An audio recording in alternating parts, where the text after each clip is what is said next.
So at this time, it is definitely my pleasure to introduce to you our 5 panelists that will be with you today.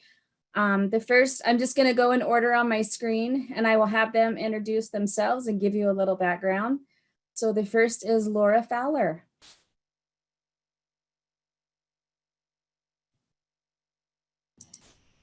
Good morning, my name is Laura Fowler. I work for Laramie County School District in a new program that's family engagement. The name of our program is called PEEPS. It's Parent Engagement and Educational Partnership with Schools. My coworker Nicole is here with me as well today. This is the second year of this program, and our work is to sum it up, is to provide community resources to families within our district, amongst a many plethora of other things as well.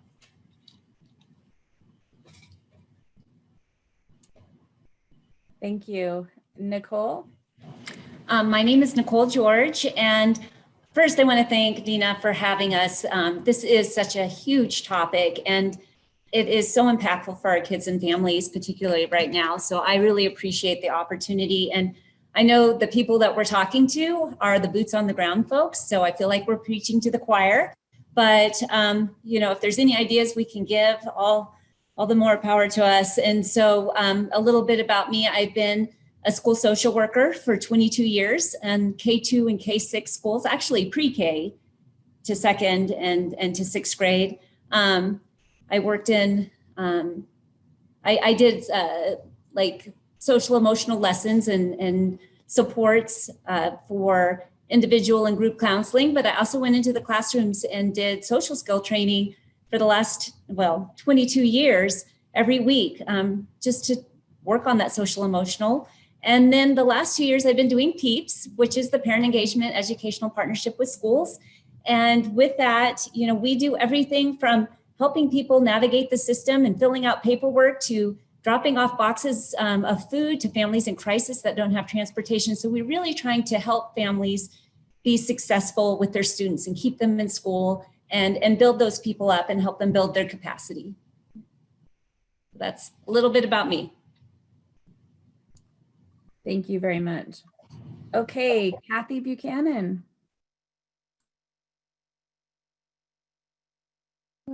Hi there. I work for the Child Development Center. We're in Region 2, and we serve Sheridan County and Johnson County up north. So I'm the special education coordinator for the birth to 3 and the 3 to 5 programs. I've spent the majority of my career, the last 10 years I've been in this position. Prior to that, I had taught special education in a variety of programs in 3 different states before coming back to Wyoming in 2000. So I've kind of had that experience as well of how different states approach programming in special education. And I have to say, Wyoming does it really, it's never perfect, but we do it quite well. Oh, I do want to say too that when Dina asked me, I'm like, I could probably send you about 10 more people that could speak to this topic more thoroughly than I can, but thank you very much. Thank you, Kathy. We appreciate you. Tiffany.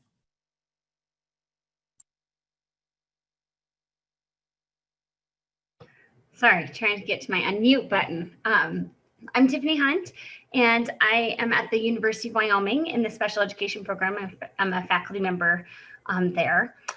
Before that, I was actually a general education teacher when I first started my career for a couple of years. Then I taught special ed in Star Valley, Wyoming for quite a while, elementary and middle school. I did a tiny little blip in preschool to help out with some folks that were missing, and that was completely different. It was a great experience. I also was a faculty member at a liberal arts college called Clark University in Dubuque, Iowa, for those of you that know Iowa, maybe. And then before I came to the to the University of Wyoming, I was at the State Department as the special education director. So that was an incredible experience where I really learned a lot about special education in terms of the administration and funding and laws and all those things. So I'm really passionate about all of that. And I greatly appreciate being asked here. I feel like I'm going to learn as much, if not more, definitely more actually from all of you than I'm going to share today. But I'm really excited about this discussion. So thank you. Thank you, Tiffany. And Nikki. Thanks, Dina. Hi, I'm Nikki Baldwin. I'm also at the University of Wyoming. I'm on the early childhood faculty in the College of Ed with Tiffany. I teach both general and early childhood special ed classes, and I'm the program coordinator for the early childhood special ed endorsement program. And before I came to UW, I was a curriculum coordinator at a Head Start and CDC program in Southwest Wyoming. And before that, I taught kindergarten. My current work right now that might be applicable has been with kindergarten teachers around the state, trying to help kids who are struggling, and then working on some research on transitions and how we can better support children and families during transitions. So I'm really glad to be here. Thanks. Thank you. Before we get started with the questions, I would just like to put a question out to all of you today. If you don't mind just putting a few words in the chat. What does social emotional learning mean to you? So think about that for just a second. And if you'll just put a few words in the chat box for us.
As you guys continue to put your posts in the chat, I'm just going to read a few of these. These are awesome. You guys are wonderful. Someone said, filling their bucket, healthy and ongoing relationships with others, ensuring their security so they can succeed, holistic interventions and engagement. Social emotional learning means helping students to understand their own feelings and the feelings of others in order to more successfully interact and learn in the classroom and hopefully in life. Ways to cope with life's challenges, an awareness of self and understanding of being present and connected, having emotional and basic needs met, providing a learning environment conducive to such, the foundation for all early learning. Amen to that. How a kid or a person learns no matter who they are and what they believe, managing emotions for learning in everyday life situations. Those are actually wonderful. I think, honestly, that's going to tie in great with all of these messages today. So thank you for that. We're going to go ahead and begin our first question for the panelists. And I'm going to post these questions as I'm asking them in the chat so that you guys know, have, an idea of what's being asked in case you didn't hear what I had to say. The first one, let me see if I can... There we go. The first one is, how has the pandemic affected the social emotional learning and development for, there's three different pieces to this. The first is, how has it affected our children? And this is meaning our pre-K to second grade children at this time. The second part is our families. And then thirdly, our teachers. So I'm just going to go in order and open it up, but Laura, do you want to start us off and let's take it in piece by piece. That first part, well, how has it affected our children? So Nicole and I get to have these discussions. By the way, just so our audience knows, we are sitting across from each other. And so hopefully we've worked out the bugs of speakers and that sort of thing. But then, if we're looking at each other, that's what's happening here. So we have the opportunity to communicate about these issues and concerns every day. And of course, one of the big issues with the loss of social emotional development during this COVID time is just the interaction with other kids and the sharing and playing and structured playing. A lot of our kids and families that we work with, their parents, of course, were home and more preoccupied with survival skills and putting food on the table, or certainly their own jobs and how to navigate that. And so kids were kind of left out of the loop on some of that. So in essence, my big answer to that is the sharing, the structure of being around other children and other people other than their family.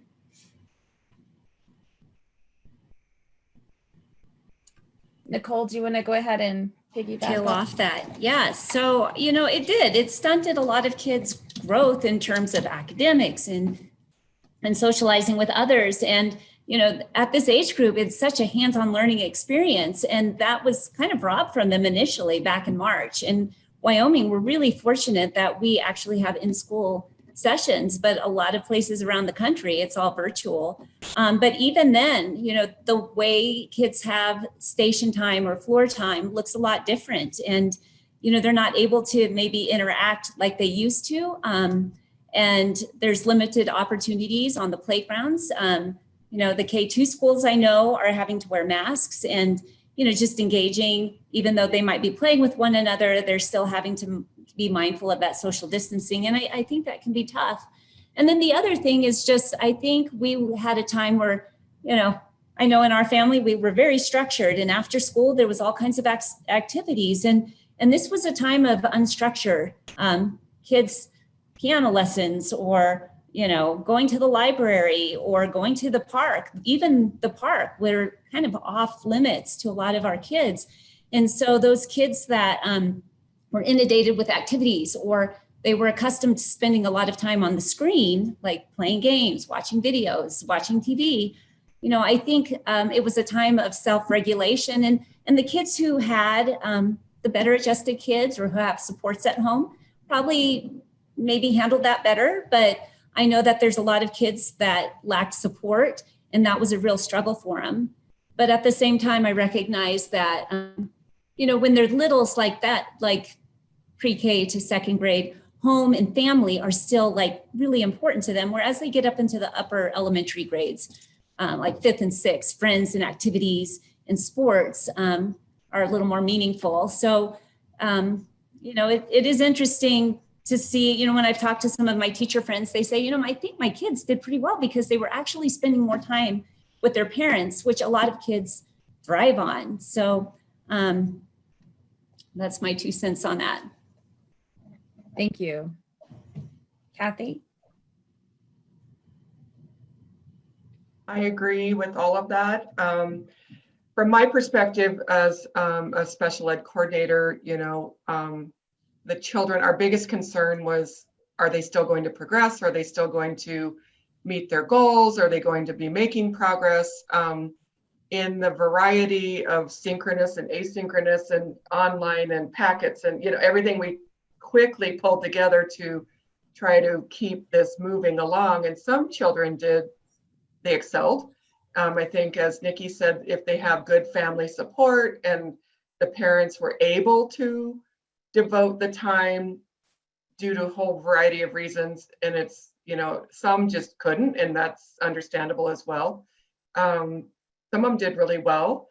Others, we have noticed that they, definitely we saw regression. They were super excited to come back to preschool this fall, but we saw, changes in some behaviors that we hadn't been seeing, progress we've been making up to the beginning of March had regressed. And, all of a sudden we're seeing some of these behaviors, new ones, or some of those that we'd really worked on had come back in a different form. And I think a lot of that was due to the lack of routine. That's such a big component of early childhood education, is really, that's a lot of their work, the play, and then learning and following those routines. And that piece definitely changed. Yeah, I totally agree. Thank you. Tiffany.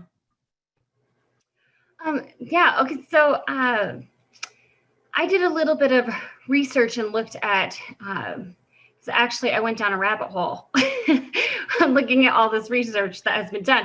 Impressively that these institutions have gotten research done so quickly as well, but just about the impact and the emotional impact on children, and a lot of it were these young age children. Now, some of it comes from different countries. So one that I'm going to talk about is from Spain. But I do think that there are lessons to be learned from it. And I think it echoes exactly what we all are experiencing and what the panelists have before me have just kind of highlighted and said. When this study in Spain found that 6 to 12-year-olds were expressing feelings of fear, concern, sadness, and nervousness. Also of interest is that they were feeling guilty. So these students seem to understand that it's concerning if I get the virus, but I'm going to be okay. But if my grandma or my grandpa or potentially my mom, who has, bad lungs, whatever it is, if they get it, they might not be okay. And so they carry around this kind of feeling of guilt if someone close to them actually gets the virus. So I think that's something, especially in this article, is really hitting home, saying we need to really focus on that and ensuring that our students understand this is not your fault. You are not to blame for this. We're all being vigilant, but things happen, and this is not your fault. They said that feelings of guilt can end in feelings of PTSD later. So it has some long-term ramifications when these children carry this feeling around with them. It talked about 3 to 5-year-olds. They really viewed this virus as a bad thing, and they represented it as like a bad bug that is a clear enemy, that it is the enemy that we are fighting. Interestingly, adults had enemies as well, but they were more like government or fellow citizens, maybe not behaving in ways they felt that they should, those kinds of things. They didn't necessarily see the virus itself as the enemy, but these young kiddos, 3 to 5, definitely did. Also of interest, and I don't know if any of you experienced this, but I would be interested to see, this study was done when these children were in lockdown. So they were not going to school, and currently we obviously have children going to school. But they asked these kids about being home, and the kids felt good. Most of these kiddos, they felt that home, if they had a safe environment, of course, but they felt that home was this safe environment, and they felt very secure there. Now they might be bored and have these fears and whatever else, but at least they felt like they were in this kind of little cocoon of their home, and they felt good. But what was concerning is that they were starting to develop fears of going outside and fears of actually going and playing in the playground or leaving their homes. Now, Spain, to be fair, did a massive lockdown. They couldn't, for a while, children could not leave their homes. But that is interesting to see that then they developed that as a fear, like, oh, it's unsafe for me to leave my home. So I do think that's interesting. I don't know if any of you experienced that once we started to kind of open back up and children are coming back into schools, they might be fearful of actually not being in their home environment. So that was interesting. And then one other thing that I thought was really noteworthy is this feeling, these very, very young children express feelings of loneliness. So panelists have already kind of talked about this, like this isolation and not being able to be with peers and other people. But they thought that it was particularly interesting, this research found, because adults did not express loneliness generally. It was more 60-year-olds and above expressed loneliness. but not generally adults, most adults did not have this feeling, but these young children did. So that also is something that to really keep in mind, that social piece really is critical for these young kiddos, and something that we need to figure out if we go on lockdown again. Fearful we might be moving that direction. So things to definitely keep in mind. That's wonderful. Thank you for sharing that research. Nikki. Thanks, Dina. I think everybody covered so much of this so well. A couple of thoughts I guess I had to maybe try to tie that together, just based on the research as well. One thing that we know when kids experience any kind of transition is that it impacts them in really powerful ways. And this was a huge, unexpected transition, not planned for. And depending on the situation with families, that may be not well supported, but we know that that's going to impact their identity, their sense of who they are, and the role they play in a space. And when that changes abruptly, if a child's had something outside of the home and they were feeling really secure in that space, and then that's removed, that's going to really impact how they see themselves. It also impacts relationships, as everybody knows and was just talking about. But when there's a disruption in supportive relationships, that can really cause challenges for kids. And then just in general, that uncertainty, which triggers a stress response, is really a problem. And I think it's good to line out those three areas, because those are points at which we can try to intervene and provide increased support. But when any of those things happen, what we know is that impacts children's confidence and their feelings of self-efficacy. There tends to be behavior challenges, and it for sure impacts their learning and their performance in school. So as we've been adjusting back, and everybody's saying that teachers are seeing those things, that's what happens to all of us. We're in a space that we aren't comfortable. Our performance is impacted. So certainly we're seeing that in children. And I think we didn't really hit much on teachers. And I guess I just would throw out a few things about what we're seeing, that the impact on teachers. And this is an anecdote from yesterday, but once a month, I meet with this cohort of kindergarten teachers that I've been working with. And where did you go? Paula was on that meeting, Paula, who's here on this call. And it's a very positive meeting, but for a chunk of that time, most of the teachers were in tears.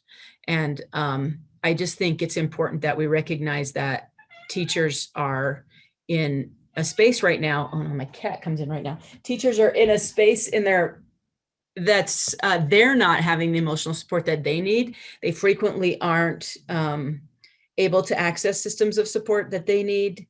They often don't have time for the self-care routines that they need to build in so that they can be okay, so they can be emotionally available for kids.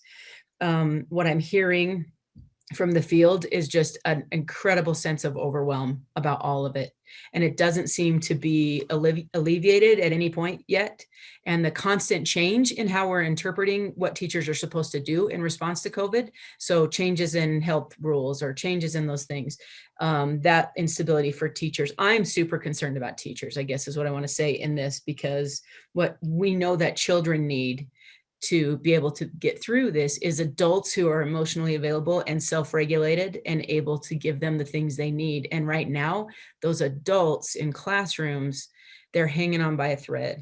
And so I think I can't state enough that we need to be thinking about how we can better support teachers and help build in some systems of support for them that may not have been there before. I know this isn't easy on administrators or anyone else. Like, all of us are experiencing this, but those people that are having one-on-one direct contact with kids, I think we need to focus more on giving them more support to be able to do this really difficult work right now. So I just wanted to throw that in.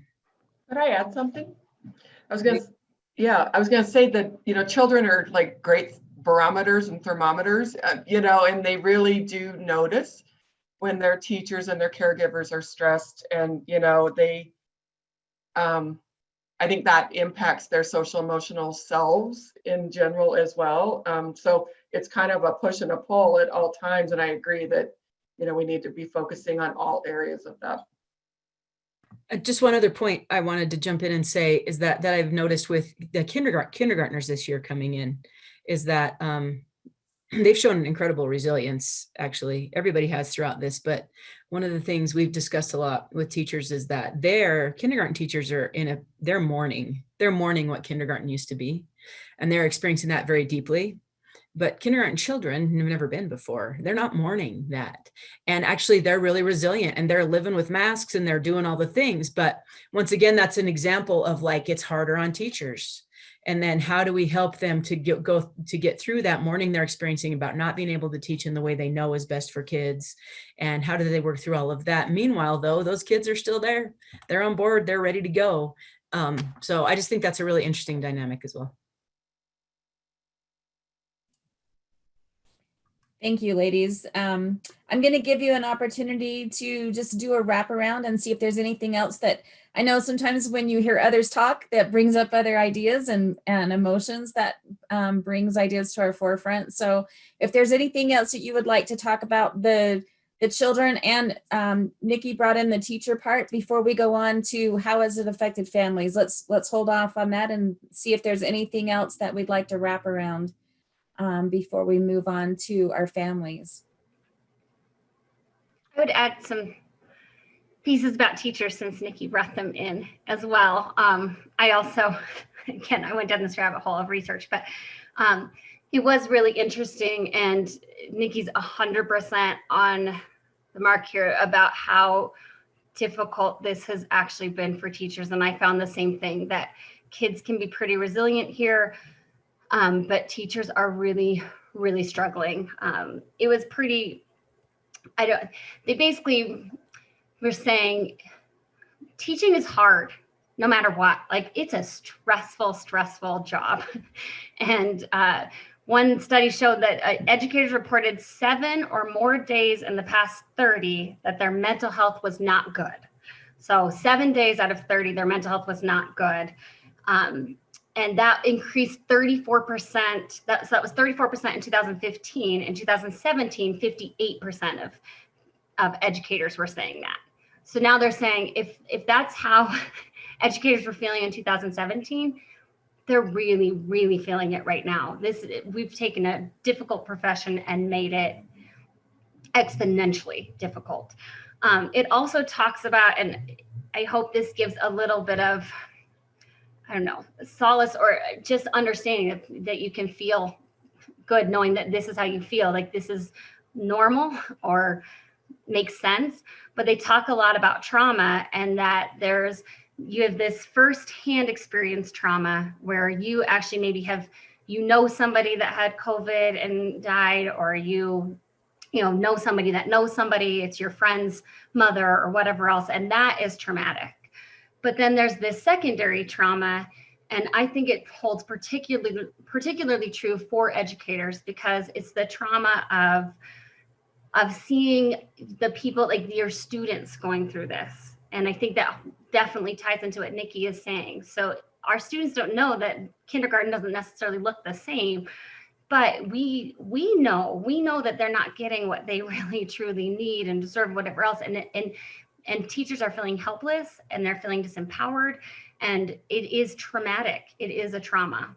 Also, to see their families going through things, that if any of their students have had COVID or their families have had COVID, if their families are not getting the supports they need because of COVID, they've lost contact with some of these families because, when we all went down into lockdown, and then, those families that maybe are not going to have the same supports. And again, that feeling, like, educators are in this because we want to make a difference for kids. And then when we take those pieces away, it's traumatic. It's very traumatic for them. So there's a lot of concern in the field that we're going to lose a lot of teachers. Burnout is higher than it's ever been.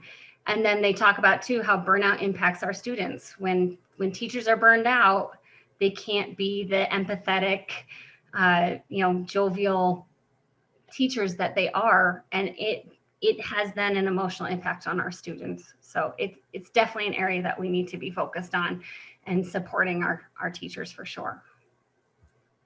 I definitely agree. Susan actually put a note in the chat that just talked about the impact of the pandemic on teachers is notably significant. She also said that they've had to also worry about their own families.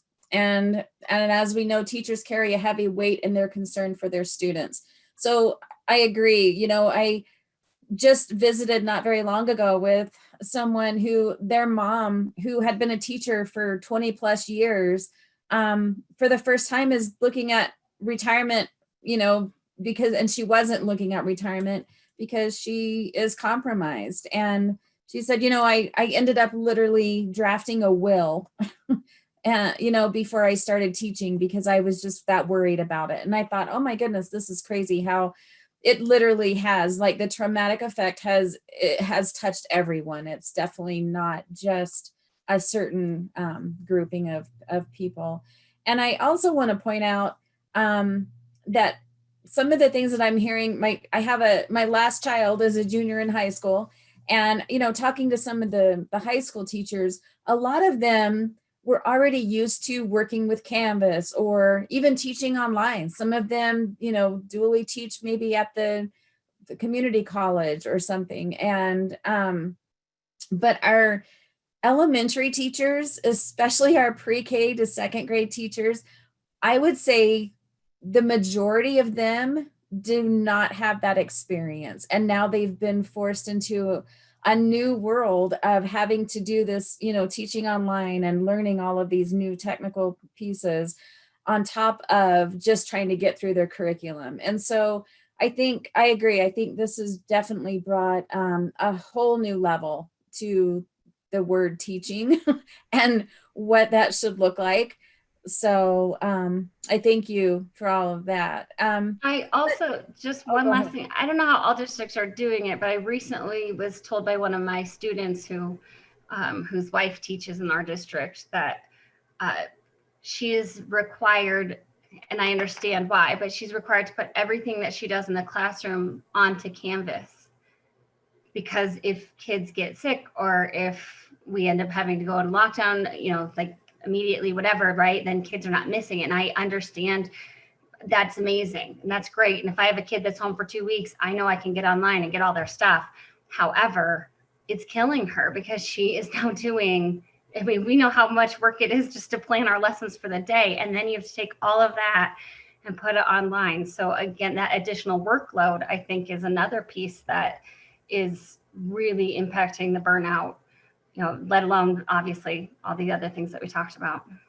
I'd like to address that as well, Tiffany and Gina, that the teachers are so overwhelmed right now, and certainly the Canvas piece. And we just addressed this yesterday because we've got some families that are certainly falling through the cracks. We've got families that are in the brick and mortar schools that are ideally learning under the personal instruction of a teacher.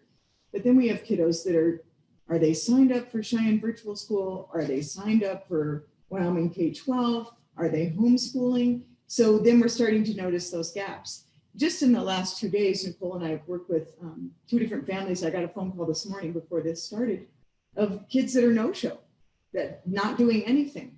So I think the teacher then, as we're talking about those teachers, the frustration of and concern, as Susan said, like, where are my kiddos? If they're not in the brick and mortar and little Johnny is at home, and I'm worried about him too, because that's what teachers do. How's that going to work if Johnny ever does come back to school? Then you're dealing with huge learning gaps and such confusion, as opposed to the kids that are there in the brick and mortar and have structure. Cheyenne, we have 1,400 kiddos that are technically registered for Cheyenne Virtual School. And we know that a lot of those kids are not meeting academic standards in that. They're just signed up for it because their parents don't want them, rightfully so, to go to the brick and mortar school. So there's a big, weird concern of what I think in defense of teachers as what's going to happen when everything does open back up. How are we going to get all our babies on the same curriculum level and learning set? I think there's going to be a huge struggle then. And you can't tell. I mean, of course, teachers are worried about that right now. How can they not be? Yeah, managing the learning gap is going to be a real struggle. And, before the pandemic, teacher performance was starting to be tied to evaluations. And so that's a real concern for a lot of our teachers of what is this going to look like down the road? Because there's so many kids in so many different areas now. Some haven't had any school at all. They've been MIA.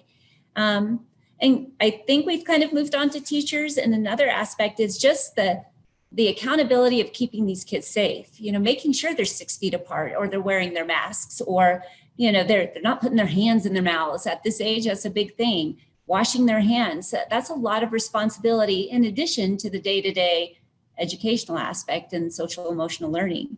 So I think that's a real struggle for a lot of our teachers too, of just, there's so many components that it's almost like their heads are spinning a lot of the times. I agree. Thank you. You guys actually led a nice segue into, let's touch on families a little bit. How has this pandemic affected our families? I know that some of you touched a little bit on it. I'm just going to open it up. Who wants to start first?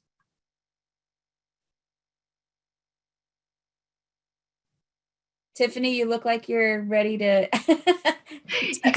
I can jump in if you want me to, but yeah, obviously families are really impacted by this.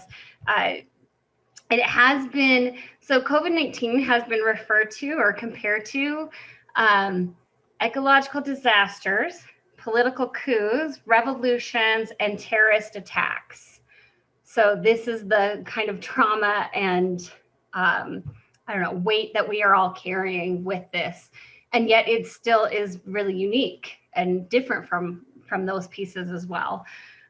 Certainly, we've kind of touched on this too, but our families that, it's concerning, some of the things that we're seeing in the news, and also some of the research that I found that, domestic violence is going up at a really high amount, because especially when we're in lockdown, so families that are already volatile becoming more and more volatile, and then not being able to get help because you're worried about the virus, you're worried about, you don't have the same resources that you used to have. So those kinds of things. I don't know that we're dealing with that as much in Wyoming now, because our students are in school, which is good. However, these things might be coming down again.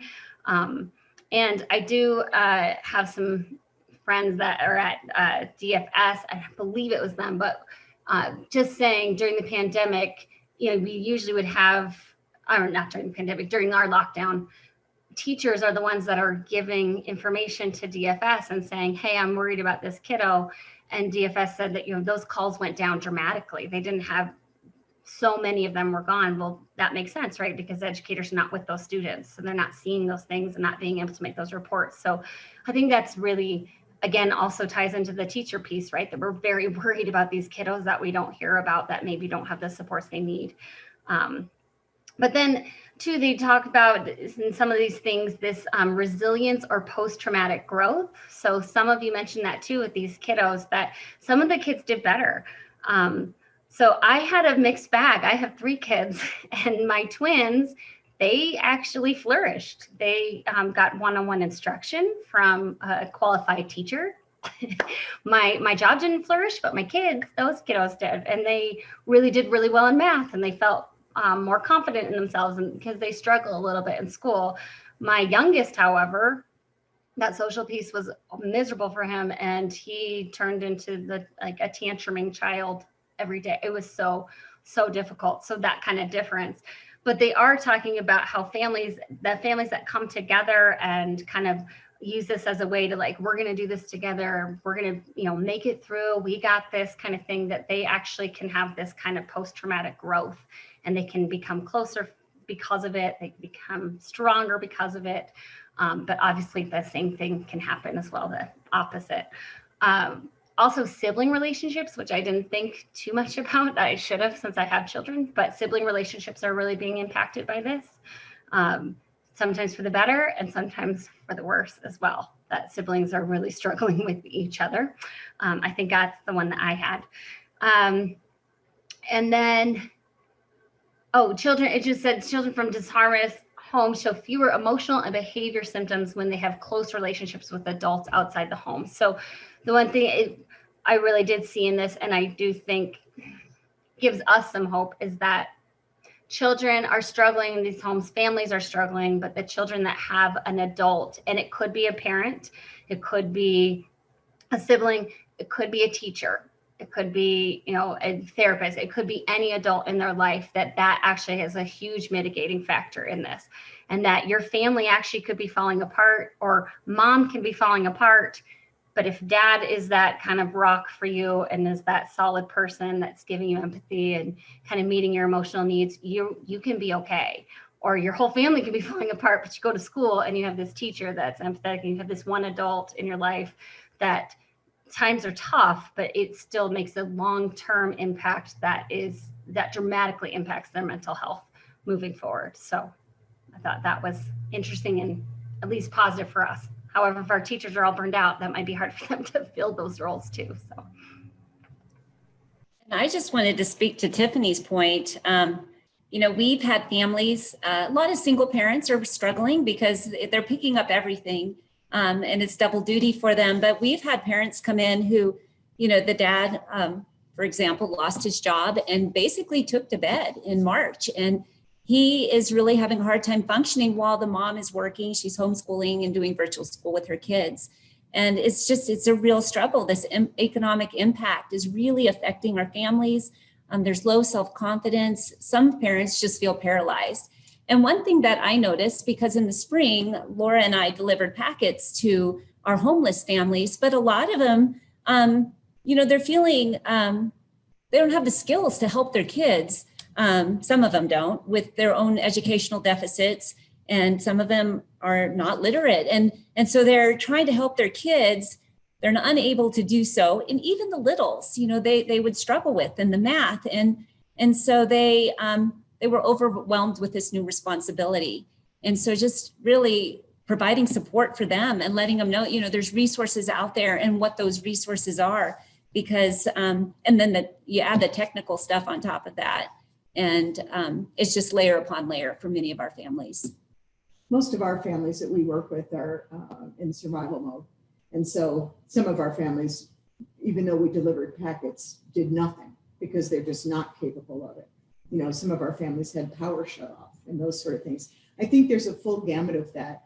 I was just thinking about my neighbors across the street, 2 very high special need kids, lots of services. And the kids are fighting constantly. The parents are always yelling and screaming. And I can hear them across the street, and I'm always concerned about the children. The parents chose to homeschool right now during this time. And I was freaking out because I was thinking, oh my gosh, they need to be in school where they're getting those services.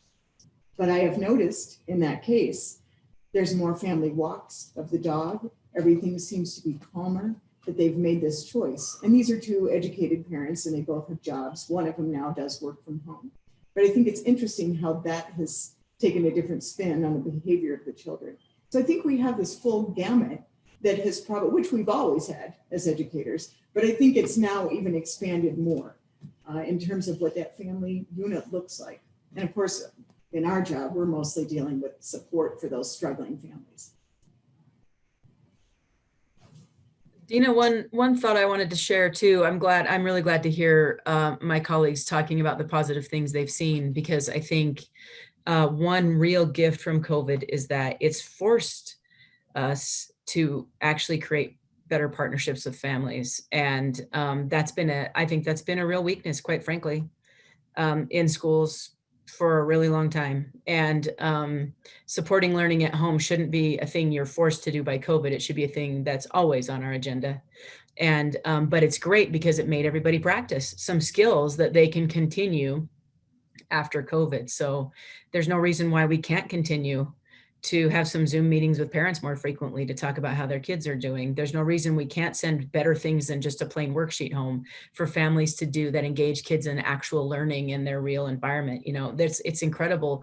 I think it's amazing that we had kids in their homes Zooming in for circle times or whatever in that space. And just think about the opportunity for teachers to understand the funds of knowledge of those families, what's in their homes that we can connect learning to. Kids are in their learning space, they're in their home space, connect. We know that learning needs to connect to their lived experiences, and that the more that learning connects to what's happening in their homes, the more likely it is to stick for kids. That's when learning really happens. That's what we know about their brain. So the more we know about what happens at home and the more we connect learning to that, the better it's going to always be. And so I've watched teachers have to practice a whole new set of skills at connecting with kids in homes. I think and so my prayer is that after this, we don't stop, that we continue to grow those connections and partnerships with families. Very well said. Thank you. Kathy, did you have anything that you wanted to add for the family part? I totally agree with Nikki that, really believing in families and actively trying to empower them was something that we did notice. We had our share of families that children ended up in DFS custody. We've had our share of families that would call and say, please don't bring any more stuff. I can't do it. I don't want it. But once we started back up in the fall, barring the absences that we've had due to illnesses in the family and quarantines and different things like that, and that's sort of a different avenue that we have to deal with families. Even during shutdown, we had some amazing services provided in very creative, very innovative, very kind of really outside the box kind of ways to provide services to the children, and families really liked it because they were able to be present. They could watch what was happening. They could then take that beyond the Zoom session and work with their child at home. And so a lot of those children really flourished, and so did the families. And the other piece I guess I wanted to say is we had some of the best IEP meetings via Zoom or even over the phone. And I think a lot of it, some of the families that this might be my third meeting with them, or third year with them, would come to the table and say nothing. We're all of a sudden opening up because they were in their comfortable space. Their spouse or their significant other might be with them, and we had some really productive, very parent-driven IEP meetings that I was pretty excited about. So Yeah. we're not getting rid of that aspect, if that's what's working for that family. And that's sort of, like Nikki said, that's one of the silver linings of COVID and all of this right now is that, we are able to kind of consider doing things just slightly different, and it's working for some. Great, thank you. We do have a question in the chat, so thank you for that. Make sure that as you are thinking and you have comments or ideas as we're going along, we do appreciate you putting those in the chat. And so I'm going to go ahead and read this one. This is from Scott, and he said, how do we put the actual chance of danger into perspective to lower the fear level? The preventative measures, being in jobs and school closure, mask, distancing, seem to be causing more fears than the illness. The fear level seems to be the problem that harms students and families. So what is the best way to ease the fear? So I'm going to open that up, whoever feels comfortable.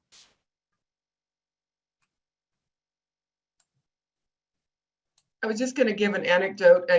I've been out of public, this K-12 system for a while, but I did have talked with friends from the district. And one of the things they did say is, our children all wear masks in the public schools. We don't require it in our preschool. Our teachers wear them. But one of the game changers is lots of children were getting quarantined in the first part of the school year, and they didn't like it.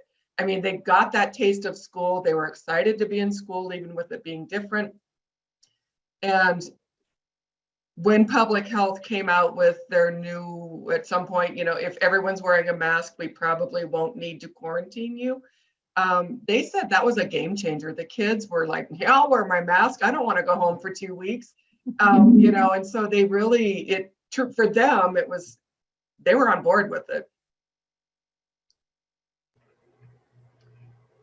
Just one thought I think that I would share. I think the acknowledgement of what we see is fear is really real. But I guess I just want to throw out a thought there about the brain, which is just that when we're in a high level of stress because there are a lot of things we're juggling.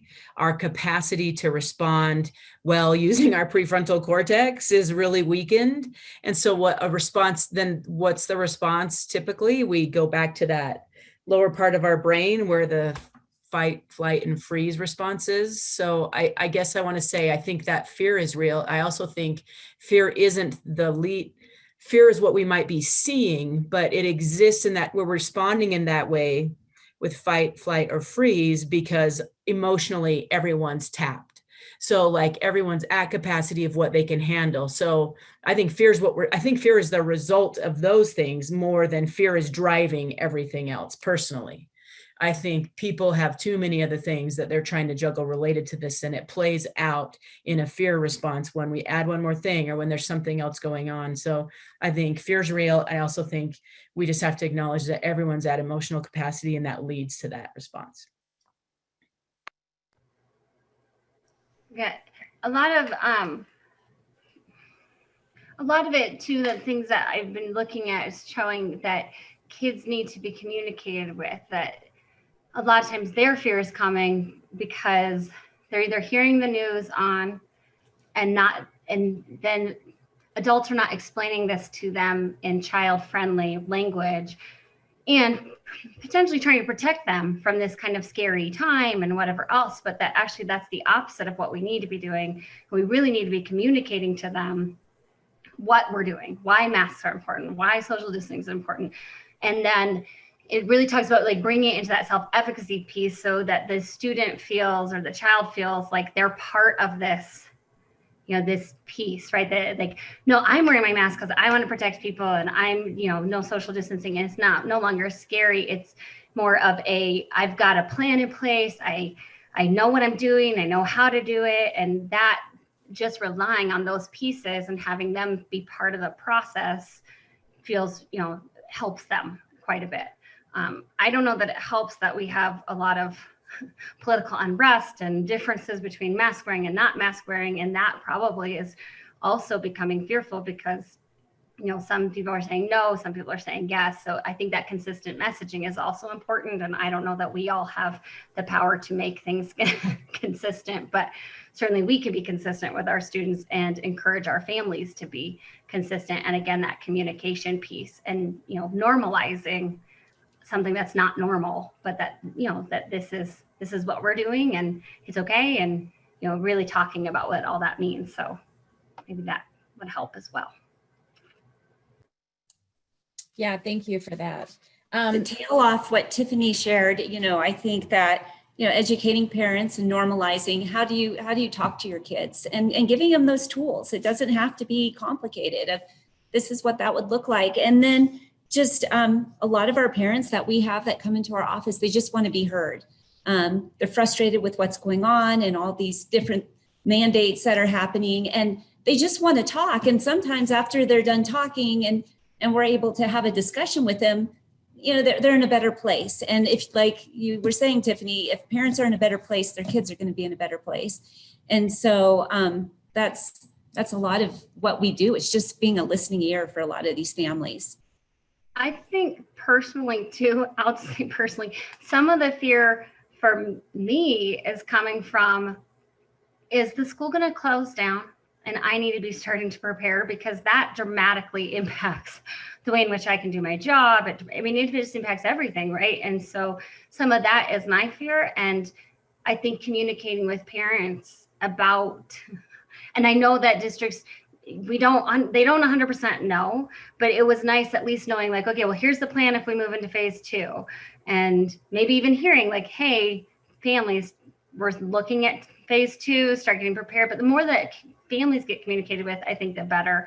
It was hard this summer because districts were coming up with their plans. And I understand from the district perspective how difficult that was. So of course they can't be necessarily communicating with us, but it was hard for me because I felt I didn't know until 2 weeks before school started, or 3 at the most, that my kids were even going to go to school. But is it going to be open or is it not going to be open? Are we doing hybrid? Are we starting online? Or, so those things, I just think the more we communicate with families too, then we can start getting our ducks in a row and start planning so that then I feel So like, okay, if this happens, I'm going to be all right. But if you just throw it at me, that's what I'm nervous about. I agree with you. I think most of it is the fear of the unknown, right? And the more that we're prepared, the less anxious our families and our children and our teachers will be. So I appreciate that. We do have a comment in the chat from Margie, and she has said, I have seen an increase in appreciation of teachers and what they do, and an increased desire of families to build relationships and be more involved in their children's education. I have also seen a need for more collaboration between the systems that support families. For example, there was a gap created in the spring as we sent students home to keep them safe, but it inadvertently put families in tight situations with their waiver hours.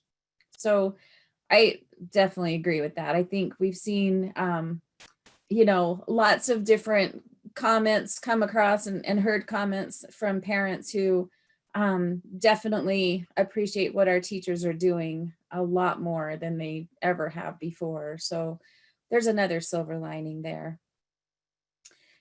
Okay, let's go ahead and move on. If you have something else that you want to bring up, please feel free to do so, but I'm going to go ahead. I'm going to post this second question in the chat. Whoops, hold on. That's not, sorry, hold on one second. So you talk about the technology part.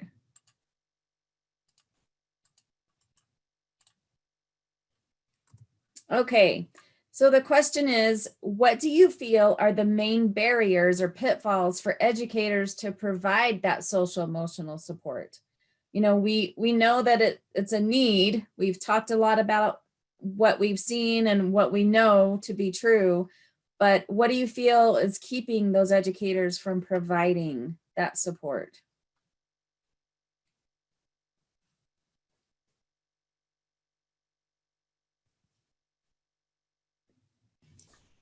Well, in my experience as a school social worker, and this was before the pandemic, it was still an issue of kind of knowing as a teacher what your personal beliefs are about social emotional learning, because there are people that feel like, you know what, I'm here as an educator and I'm doing so much already, and this is one thing more on my plate.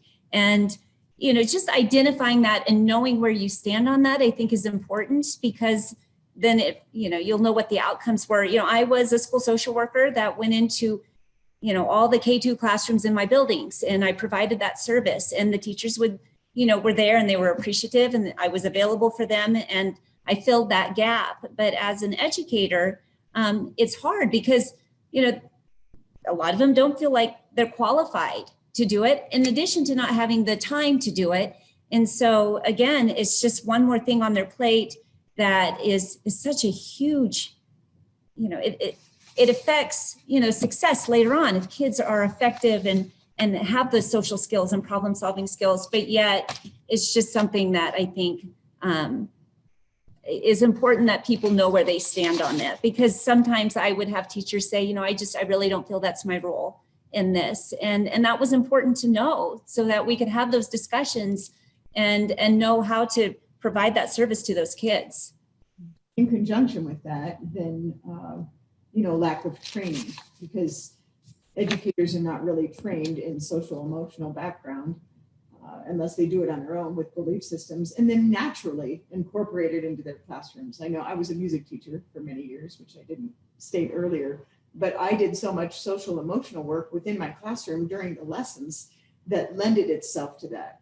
But I think that it's a lot like Nicole said. If you have the belief that that's not my job to teach, therein lies your barrier. When really it's all of our responsibility to teach that in everything that we do throughout the buildings.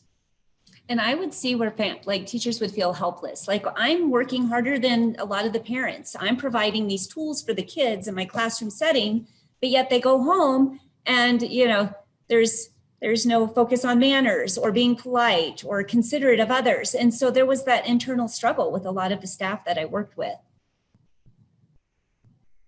I just want to, I appreciate those comments, Nicole and Laura, so much. And it's really making me think, especially what you just said, Laura. And I think Scott might have put it in the chat. I do think training is a really important piece. And I think this is where I think this is where public schools could learn a lot from the field of early childhood education and the science of early learning, because the truth is that there's no such thing as social emotional learning separate from other learning in a young child's brain, birth to age 8.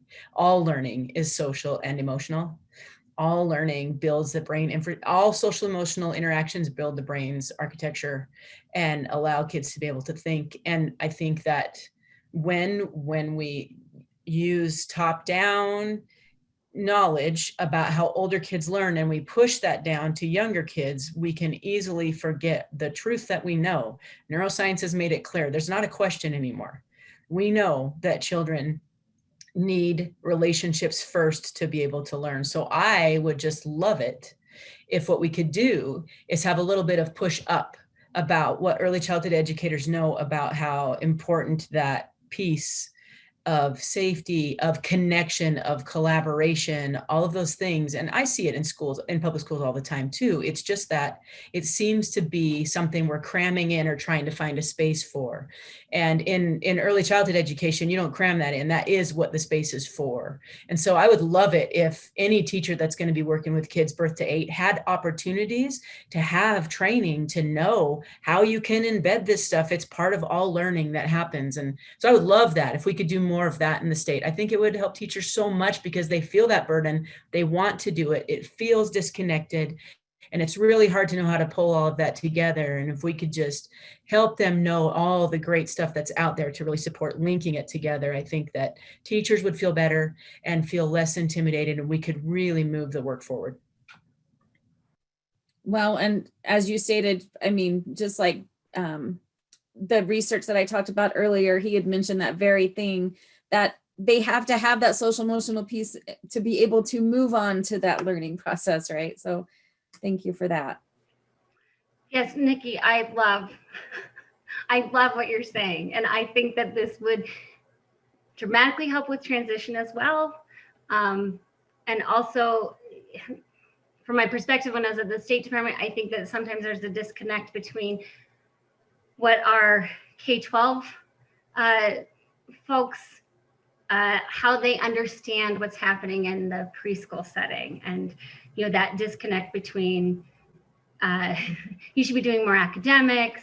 However, you're like, well, we are, but it's with this emotional piece, and that you have to have that in order for these students to actually learn. And then again, utilizing that same thing within that K-12 environment, especially those young ages, I think is critical. So I love what you're saying, Nikki. I hope that starts to happen. That's amazing. And I would say that, as you said, in early childhood, play is the work. I mean, it is the work, and that's where they learn to navigate peer relationships. And for some children, they come to us ready to do that. Others, not so much. And so, we have systems in place. We use the pyramid model, which is baby PBIS, basically, for young children. And, it's as simple as teaching a child to tap their friend on the shoulder and basically say hi, and learning how to, even something as rudimentary and as simple as entering play, like, can I play with you? Or I want that train. He's got it. How am I going to figure out how to get that from him? Here's a strategy. We can trade. We can set a timer. I can, go play somewhere else for a while, and those are directly taught in early childhood across the board. And so there is some really beautiful work that goes into early childhood teaching that I think, and having been a K-12 teacher, I'll count myself amongst that. I don't think it's valued to the extent that it should be.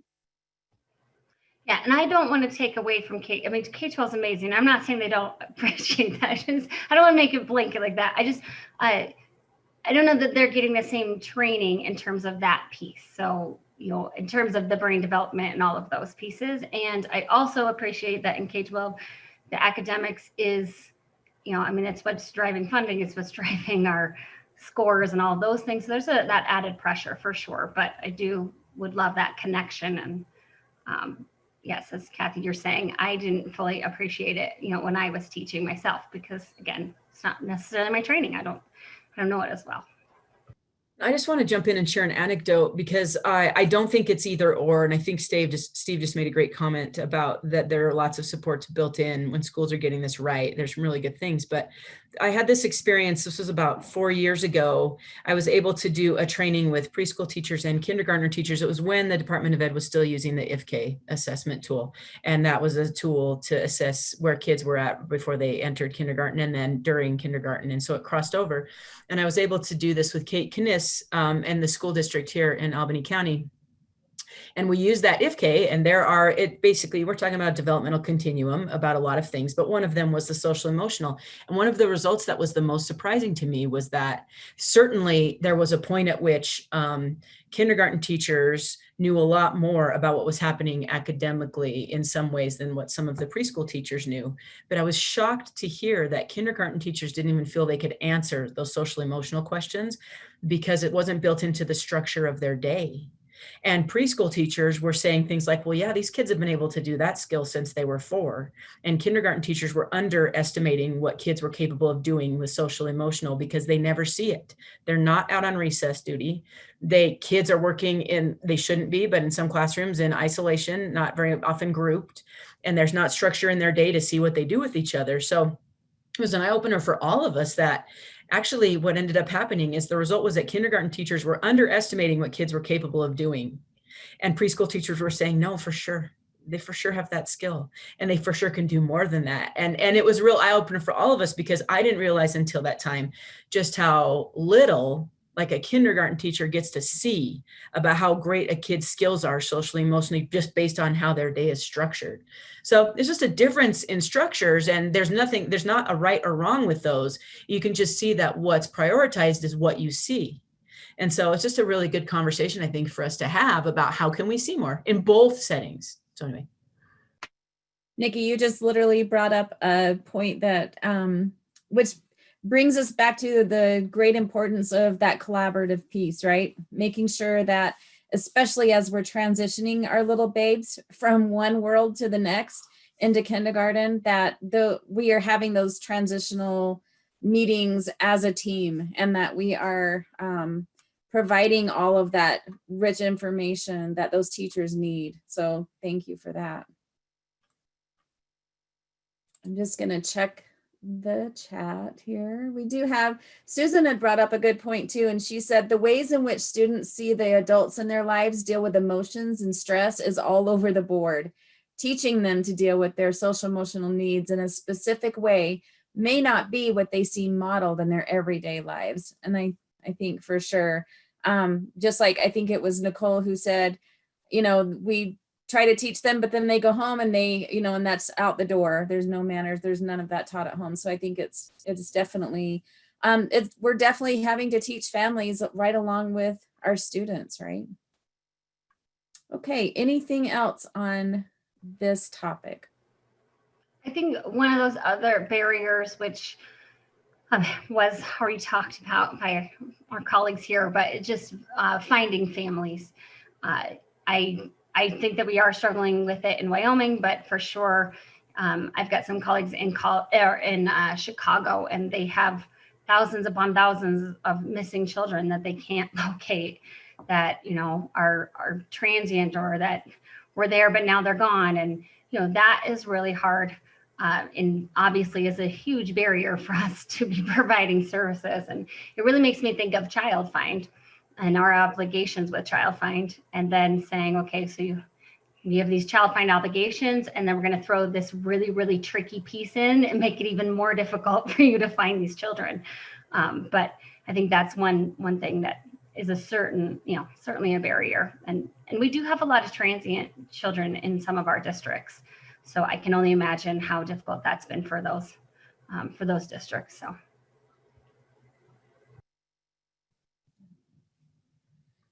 Okay, we are going to move on to question 3.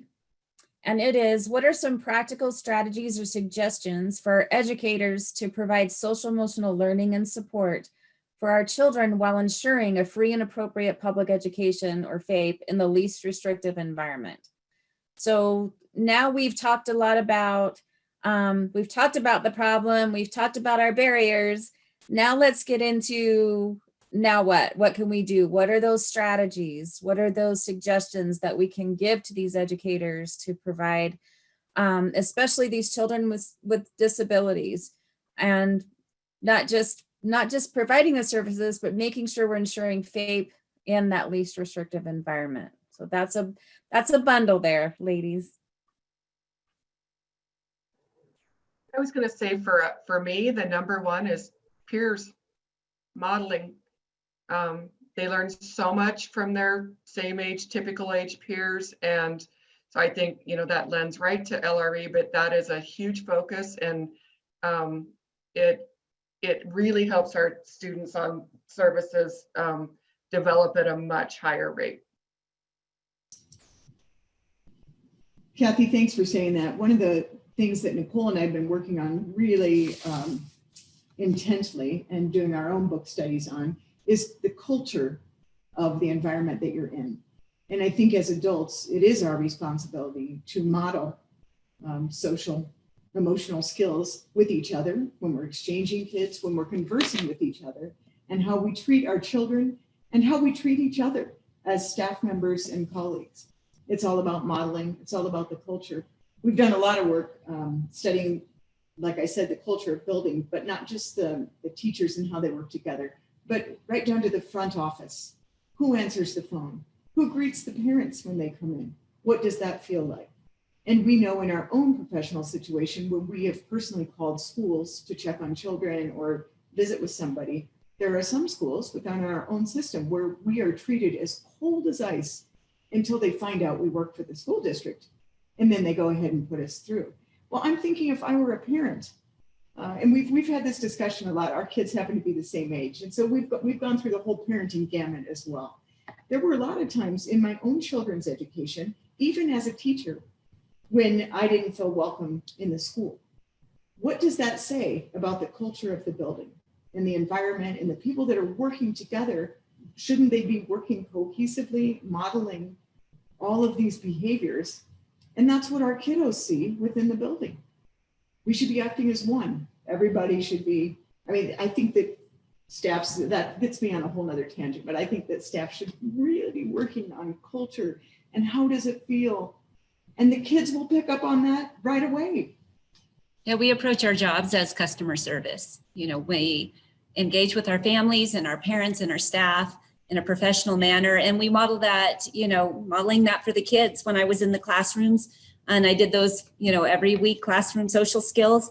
You know, it was doing those activities to help them engage and work with one another and giving them those tools so that they are successful later on. And I think a research-based curriculum that is consistent within whatever building you're in. I mean, there's some amazing programs out there. I used Kelso's Choice, which was it was a problem-solving curriculum, conflict management. And, you know, in our society today, I think a lot of parents and adults could use Kelso's Choice. There's Stop and Think, there's First Step. There's just so much available. And if you can get a staff on the same page with consistency and fidelity, I think that provides a culture. It helps build to that and speaks to that cultural piece of everybody's on board. And of course, PBIS, positive behavior intervention and support. We always did that in our schools of providing that structure for kids. The first week of school, we talked about what it looks like to walk in a line and you know, what it means to be a good listener and what it looks like on the playground and staying in your space and all those different things of educating them. And then again, you know, educating our parents on that and tying in with Nikki, you know, starting to, you know, educate our families as well, so that they're, you know, they're relevant. Because if people are relevant and they feel relevant, they're going to be more involved. And so giving them that value is going to, I think, pay dividends in the end. You know, one of the things we did when I was still teaching music 2 years ago is we kind of implemented a thing in the building where every teacher meets all of the children at the door and greets them. Say something nice about them. Greet them for the day. How's your day? And you can get a real gauge of how your kiddos are going to be in your classroom that very moment when you meet them. You can also change that around pretty quickly by saying something nice about them, noticing something about them. And it really changes the whole demeanor of your setup right when they come in the room. These seems like some simple simple skills to me that we should all be doing, leading by example. It makes a big difference for a lot of kids Mhm. and parents. Acknowledging your Okay. parents, knowing your families. Yeah, I just want to say that I love everything that you both just said. I think you're talking about like this overarching emotional and social climate in a space and how important it is for adults to do that. And I think that's like essential, and that's number one. And then I guess what I would just want to add to that is just building in what we know about the brains of young kids birth to 8, about that we also want to build in that type of learning in their learning experiences that we offer them. So we've got this really safe, nurturing space that they can be in. And then we also, when we tackle when there's things we need them to learn, we want to frame that in a way that their brains learn best, which is in this context of relationship still. So you don't remove relationship and then complete this activity. What's happening in the activity builds on relationships that they have and experiences that they've had previously. So the things that we know about their brains that we really want to think about, number one is relationship. And that might seem weird, but like an easy example would be, there can be a task you want them to complete, something you want them to write about, and you can decide what that topic is. And it could be something like write about pandas, or it could be something that's more directly connected to that child's life and relationships, and have them write about something in their family or their home or an animal that lives in Wyoming, or anything that brings an experience closer to that child's experience and relationships that doesn't feel like social emotional learning and the idea in the context of a curriculum. That is learning, that is social and emotional, and that is what their brains need. So even just thinking, these can be simple things that we can do, but just connect things that we ask kids to do to them and their lived experiences and their lives and their home. Bring everything closer to the child that we ask them to do. They can demonstrate the same skills in multiple ways. So sometimes it's as easy as changing our prompts, thinking about how to connect more things to home, building more supportive links to home. And then the last one, and then I'll get off my soapbox, but that is, kids learn, they need agency. They need to experience opportunities to make choices, to practice social emotional skills, and to learn. So when they're in settings where the decisions are made for them and it's really teacher driven, then we've robbed them of a lot of opportunities to learn socially and emotionally. So we can have the same curriculum standards, but we can just open up opportunities for children to have agency within it, which just means, are there open-ended ways they can respond to this prompt or to this task? If everything we're doing is closed-ended and teacher directed, then we're removing this entire part of how they learn. So they build their confidence, their feelings of self-control, their ability to collaborate. All those things happen when they get to make some choices. And the more choices they get to make about their learning, the more powerful that is. And I'm not advocating for free play in school. That's not what I'm saying. Like, it can be in a structured setting, but we want to try to think about balancing children's opportunities to make choices with teachers' choices. So there's a little bit better balance there. Then instead of having to add on top of what we're doing ways to help them socially and emotionally, it's built into the structure of what we're doing with them during their day. So I think that that's really doable, and it can be simple, and it's way less overwhelming for teachers if we can just help them see how to pull that off, how you can really do that. Thank you. I'm gonna just pull us back around for 1 second. And I just want to bring up, because right now we have not only the teachers trying to figure out ways to teach these social emotional skills, but then we have the mix of students with disabilities and teachers trying to provide services to these students who may or may not be in their building, right? So I just want to pull us back for 1 second. And do we have some strategies that we could give educators that if they have a child who's not in the brick and mortar and they still need to involve them in some way to be able to build these skills, or maybe to even meet a goal, right, on their IEP, how can they do that in this split environment? Or maybe they're not at school at all. Shannon just put in that their school's still closed due to tribal orders. And so they're just bringing in small groups. And so, sorry, I haven't had a chance to read that whole thing, Shannon, but thank you for bringing that up. We're not all the way open in Wyoming.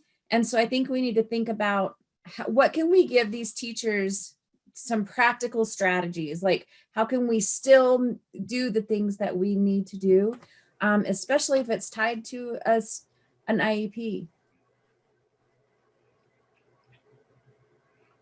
I think, that's a really, that's a critical question. And before jumping into that, I just would also reiterate, because of my experience at the State Department, and I teach special education law, which is my favorite class of all time. But really observing our students and acting when we can tell that they are not doing well. And I'm talking particularly about our students with disabilities. We should be acting with all students if they're not doing well. But just in terms of your legal piece, if you see that this student is struggling, then it's really time for you to bring that IEP team back together, which I know in this time, everything is so stressful and overwhelming and whatever else. But it's critical that you are demonstrating that you're doing something, and then reevaluating that IEP and determining, are there additional services needed? Do we need to add in some counseling or social worker, or do we need to add in more time with, special education teacher, whatever that is? And then, of course, we can get into the topic of how you're going to deliver those services, because that is definitely tricky. But that FAPE piece is so critical. And when you can see that your student is struggling, that's an indication that FAPE might not be being provided. And that can get you into litigation, hot water, those kinds of things. The other piece I do want to add is kind of thinking outside the box with these services. So we did say that sometimes you do all these amazing things at school, and then the child goes home and everything's kind of undone. There is room in IDEA. Now, I'm not saying that you would do this for everybody or anything else, but if you can see that the education of your child is being dramatically impacted because of something at home, because of a misunderstanding, your parents aren't trained at home, or they're not able to provide this environment, whatever it is, that can be a service that you provide to parents, that maybe is a class that you provide to the parent, or someone goes into their home and helps them come up with a structure that can be part of that IEP. Because if your child cannot benefit from their special education services because of this home environment, then you can add a few of those pieces. Now, of course, that's a slippery slope. Funding is always difficult. I'm not saying go and train all parents or anything like that, but I'm just saying, like, this is particularly now a time to think outside the box in terms of what services look like. And OSEP has made it very, very clear. There was a guidance letter recently that came out asking about like interpreters, or I can't remember what they were. It's basically people that interpret what individuals or students that are not able to speak are trying to say. And it's a very controversial position. Some people say, like, that's impossible, this person can't possibly do that. Other people say, no, this is the only way my child can communicate, whatever. So OSEP basically came out and made a statement about it and said, we don't really care about what it is. If you as the IEP team think that this is what is necessary to receive FAPE, then you provide it. So whether that's equine therapy, yoga, whatever it is that you as the IEP team have determined equals FAPE for this student is what you provide. So it does give us a little bit of space to be flexible and creative in what it is that we are writing into the IEP and the services that we're providing. So just want to say that before you jump into actual strategies.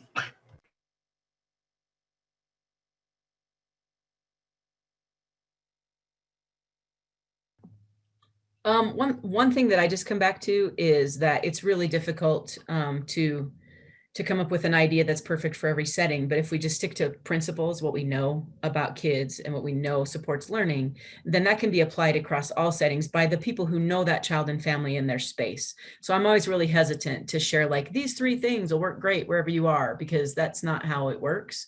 But like understanding about kids and families and learning, then I totally trust that teachers and professionals in a setting who know those families can make really good choices about meeting those needs. So for me, I just come back to, here's what we know. We know there have to be connections, supportive links between wherever the child is in the school. So if you have a child not in your setting, the more supportive links there are between those 2 settings, the research shows clearly the more successful the child is. So if there's a struggle, you might be pulling your hair out, but use your creativity to think about how to build an additional supporting link between those two spaces. That could be one piece. It doesn't matter what we do, we can never skip relationships. So those supportive links then build relationships. So how can we make connections in a different way? And how can we support that relationship in a different way? And even, we're trying to support child learning at home. How can we support parents to support the relationship with their child in that space? You just can't skip it. Jack Shonkoff from Harvard, the Harvard Center on the Developing Child, just says, the science of early learning never changes. It doesn't change in a pandemic. It doesn't change in anything else. We know some things about how people learn. So I feel like if we can just trust in some of those things that we know, teachers know how kids learn best. We just want to support them to be able to say those things to families, to make those things happen. And we want to try to remove any barriers that are keeping that from happening. And so I just feel like value teachers, give them some autonomy to make choices. Don't overstructure what you think. Don't try to make everything have to look the same. It's impossible in this setting, and it fails. We also know it doesn't work. That's one of the messages from COVID, is that if you try to force certain things and everyone do it the same, for sure, it just doesn't happen. So we can just let go of thinking we have to do that right now. And our response in this setting should be to individualize more than we ever have before. So I would just encourage people to just go back to the core of the things that you know, and then trust your expertise and move forward with your teams and make some decisions.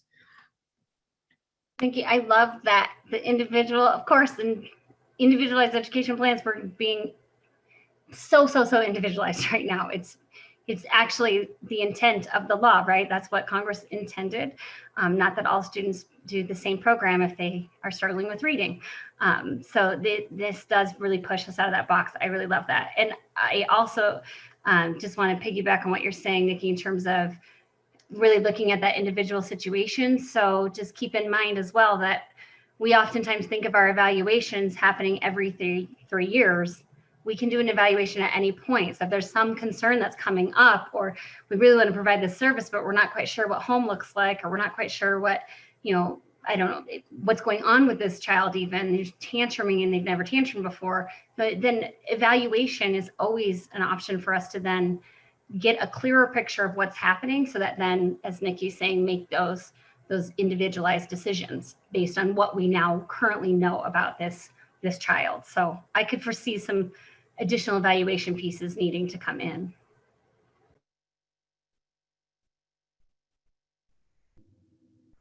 Okay. I'm just giving us a reference here. It's about 10:30. We have about 30 minutes left, which I could keep going all day. I don't know about you guys, but this has been amazing for me. So I appreciate that. I'm going to move us on to our question number 4. Feel free to wrap back around though at any time. So this really just ties right in with providing those suggestions or strategies for our educators. What about our families? What kind of strategies do you see being the most supportive for our families at this time?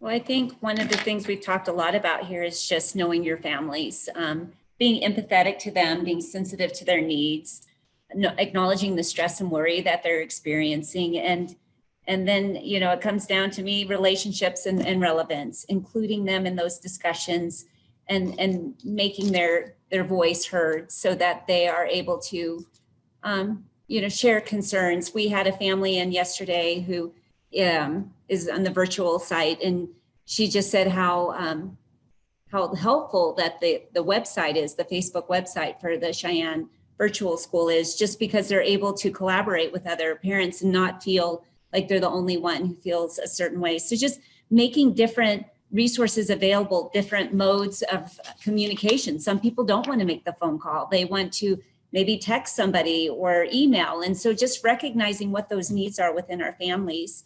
And then knowing what your resources are.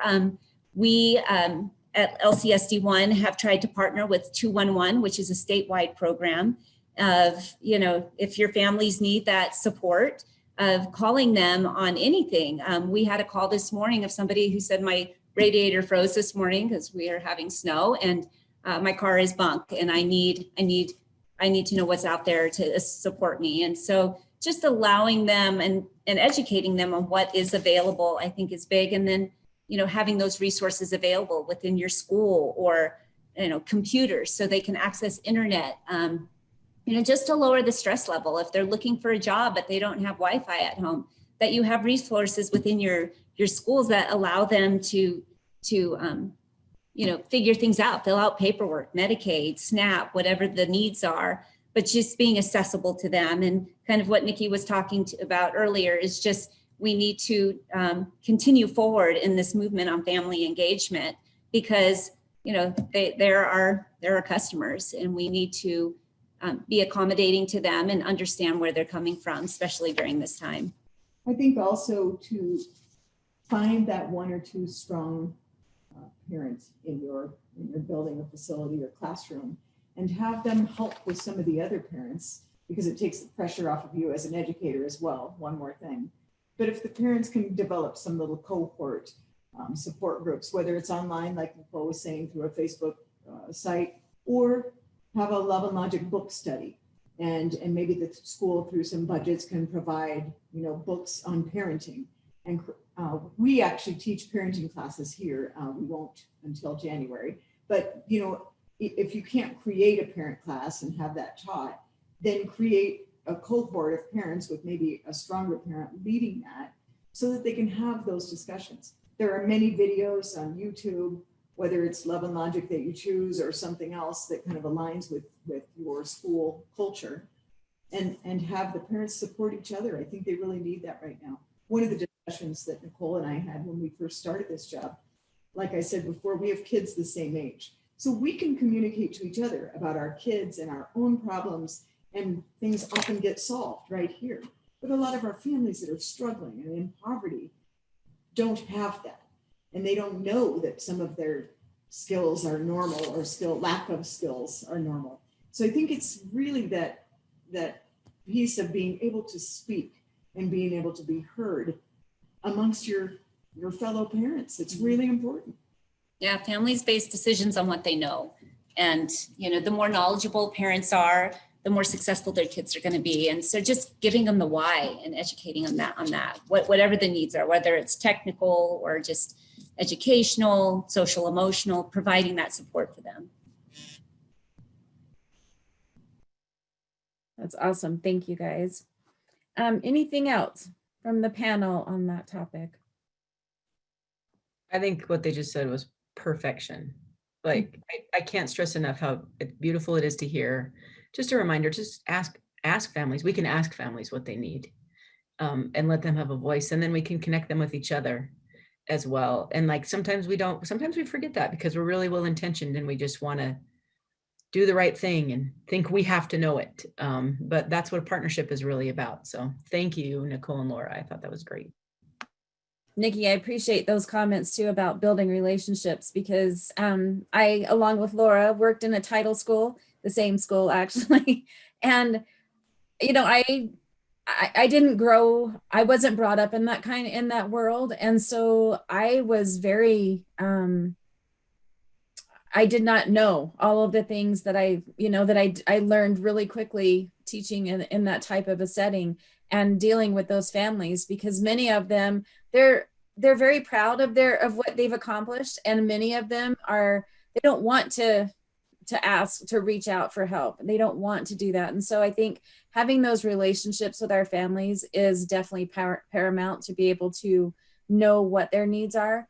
And especially during this time, I think it's even more important. So thank you for that. And in conjunction with just asking your families, some families are intimidated. So I was doing some reading this week, and you could just generate a small survey to send home, written. What does your family need right now? Are you in need of food? Are you in need of a support system? Would you like somebody from the school to give you a call, which we should be doing anyway? But maybe if it's written, it doesn't seem as intimidating. One thing also that Nicole and I have done this year way more than last year is home visits.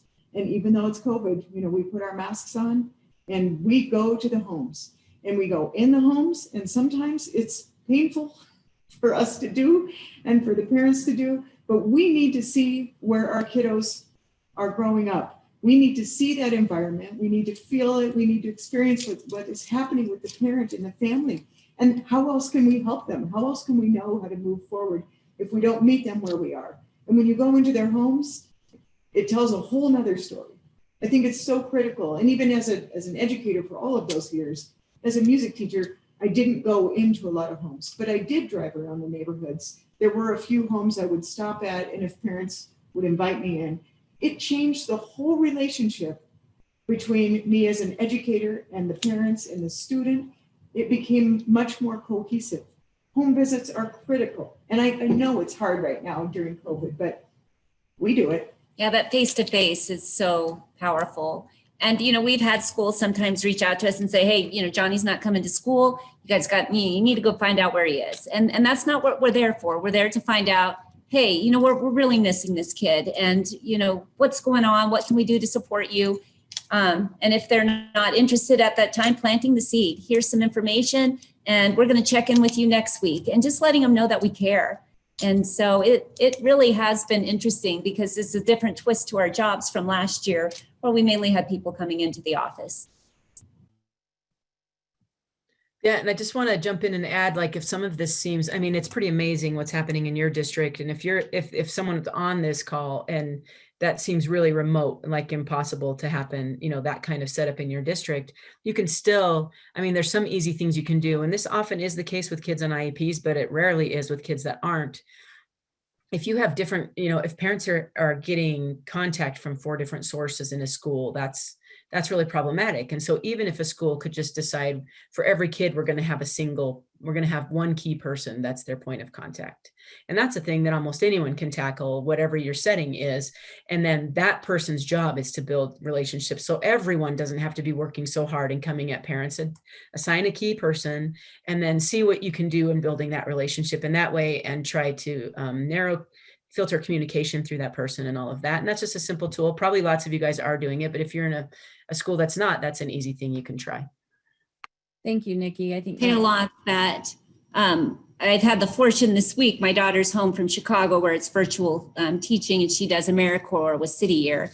And one of her tasks is she's got one person that calls every morning and says, hey, how are you doing? Haven't seen Johnny. And even if Johnny has been there, they still reach out. They're very proactive. Hey, because it is a virtual learning environment of, what can we do to, help you? And it's interesting because I'm overhearing all these discussions, and parents are engaging. They want to talk. I think a lot of them are frustrated, and they'll talk about childcare needs and those types of things, which as a City Year kid, she refers on to other people. But, that's a simple, easy thing to do if you can't do home visits. It's just that reaching out and building the relationship, letting people know you care. Thank you. Guys, we are all ready. Oh, Kathy, sorry, you haven't had a chance to say, I'm going to let you share your comments, and then we're already at almost 1:45, so I'd like to save a little bit of time for our participants as well. So Kathy? I was just going to say too, it's like, and I know people do this, but it's remembering to remain open and to take that extra 10 minutes when a parent approaches you, because I think some of them are so lonely, and and they're dying for adult, one-on-one with an adult. And so I just really think it's important to take an extra 20 minutes on the phone when they call you, or at the door, or any of those opportunities to just be there when they reach out, because they might not do it again. Great point. Great point. Tina, can I just add one last thing? Yes. One of the research that I was doing, it was saying that the families that do the very best throughout this pandemic or similar situations are families that view themselves as being in it together, consider their current plight as specific, not the personal fault of anyone, time limited and manageable. They resist repeatedly forecasting the worst case scenario, and they minimize catastrophic thinking or dwelling on terrible events and this is the worst thing possible. So I guess I just wanted to share those kinds of pieces with all of you, so that when you're reaching out to these families, what the families that do the best have these facets. And if you see any of your family members kind of spiraling or going into these catastrophic thinkings, or, not feeling like they're in it together, you can really, maybe some of those pieces could be moving them towards that, because that's where the families do the best. Thank you for that. I agree. So before I open it up for questions with all of you, I do have one last question that I would like to put into the chat to have everyone put in the chat. And it is, what do you do to Maslow before you bloom? So again, what do you do to Maslow before you bloom? So if you'll start putting those into the chat, I wish we were all in a room so that we could just talk about this, but at this time, I'd like to open it up for your questions to the panelists. So anything, you can either put it in the chat, or you feel free to unmute yourself and ask your question.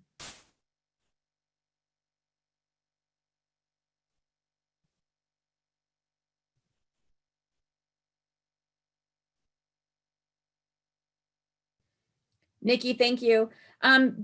While you are, Nikki needs to pop onto another meeting. So I just want to say thank you so much. This has been amazing.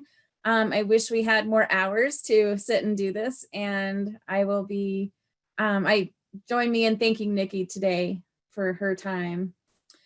I will be posting some resources in the chat along with these other links for you. Some of these resources came from Erin Swilling, who could not be with us today at the last minute, for which she had a family emergency. So I'm going to post these. Some of these are, we do have a link to the WDE also that have resources directed for COVID. So, and lots of other wonderful resources that I promise will offer you up many suggestions.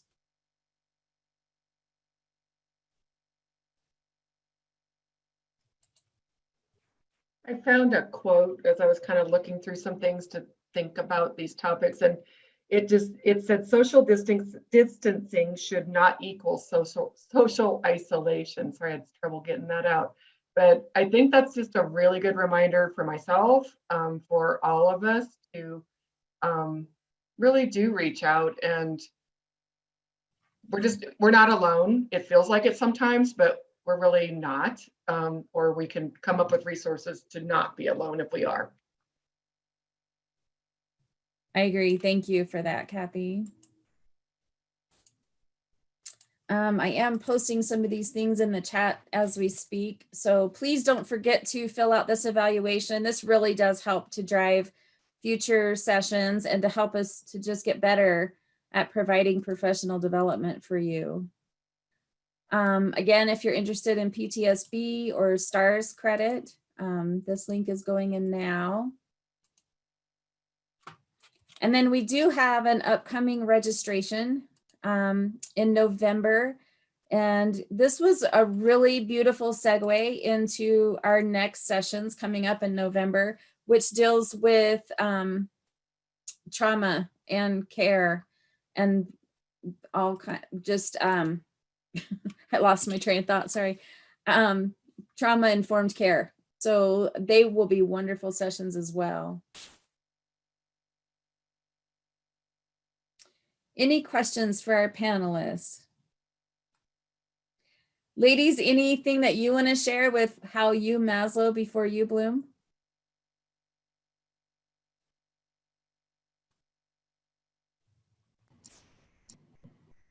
I think in the educational setting, one thing that is super important is just continuing your professional development on like behavior intervention and classroom management, because I see in just my personal experience that behaviors from 20, even 10 years ago had escalated. And I don't know where we're going with the pandemic. And as I had mentioned before, you know, I saw little ones come into school and they had absolutely no training on social skills. And so just kind of knowing those strategies, because we know that, you know, when we have those tools, kids are going to learn better and quicker. And so that would be something that, you know, just professional development is always a good thing, especially in those areas. Stay optimistic, Things are going to get better. This is temporary. We're all going to learn so much from this and come out so much stronger. All of us are going to be better educated and be better teachers and be better people with people. This too shall pass. Everything is going to get better. And know your boundaries and limits. Like, it's okay to say, I don't know the answer to that, or, I'm struggling with that too, because it brings in that humanness when you're relating to other people. And, parents get frustrated as we do. So just letting them know that, we're all in this together, like Laura said. I think that the self-efficacy piece and just reading that, like staying calm, not spiraling, because that I tend to do that sometimes, to get very nervous, but I find that having a plan, right? Like knowing, as long as I know, like, okay, this happens, this is what I'm doing, or I feel good now because I know I'm going to, wear my mask, or whatever it is, but having that plan in place is really helpful for me to then be able to work with my children, stay calm and move forward. So I think that's important. I was just going to say, really kind of having empathy and patience for all, including ourselves, and just really emphasizing, I think, Laura, you touched on it, strength, hope, positivity. It helps. I went on a social media diet that helped too. It's like helped a lot actually. So. I agree. I found even for myself, just making sure I take time in my day to get up and move and just energize myself and my whole social emotional well-being for me, so that I can come back and participate or do the things that I need to do for not only my job, but my family. And so I think, it's crazy, especially in this world right now that we're in. I was noting how many hours I'm spending sitting at a computer, versus what I was doing before. And so it definitely has taken a toll in a different way. And so making sure that we are taking care of ourselves is so important, because we can't help anyone else until we help ourselves, right? And so making sure we take time for ourselves is definitely important. I love some of the things that you're putting in the chat. I love this from Shelley. She said, focus on foundations. I call it the 4 legs of your stool. This includes meeting nutritional, sleep, activity, and social emotional needs. Then move on to higher level needs, monitoring your own self-care. Thank you for that. And Kristen said, personal connections with my students and their parents have been first and foremost this year. I need parents to trust me to let me know when things happen at home that could affect my students' day. The majority of my caseload struggle more at home than they do inside the walls of the school. Definitely. I have probably missed some of your comments as I've been posting these.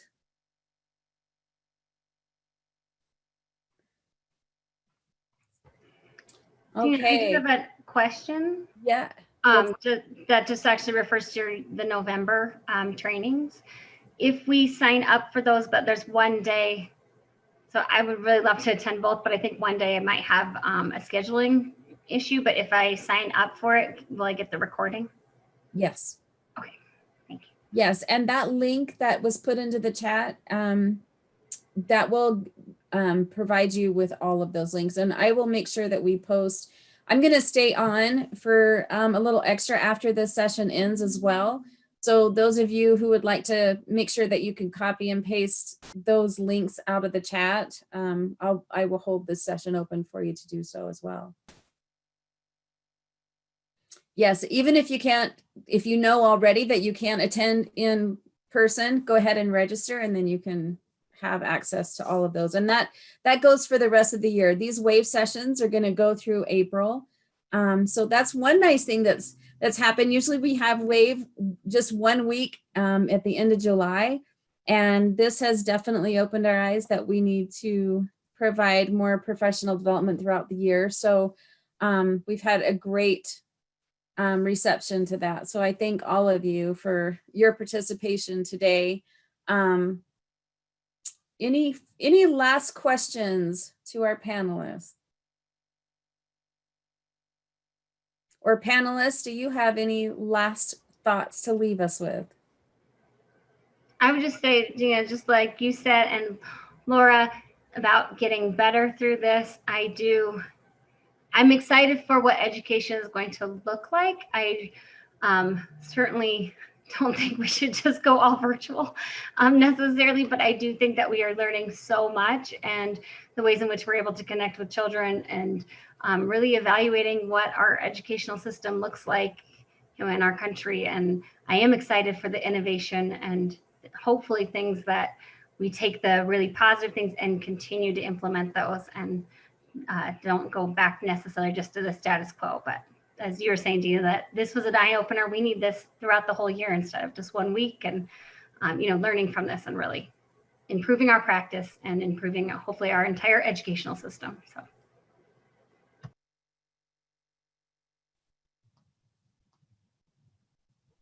I was just going to say, I have really loved this virtual format for Waves. I've attended in person lots of times, but it's so much in a short period of time. And this, I love how it's spaced out and we can kind of pick and choose. And so I like it a lot.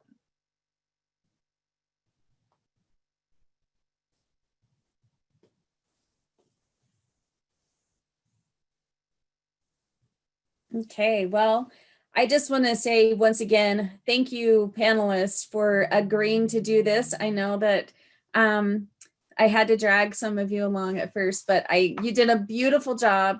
You definitely will be hearing from me again in some other format. So just thank you for sharing your time and your expertise with us. And I just want to say thank you to all of you who have shared your thoughts and comments and just participated with us today.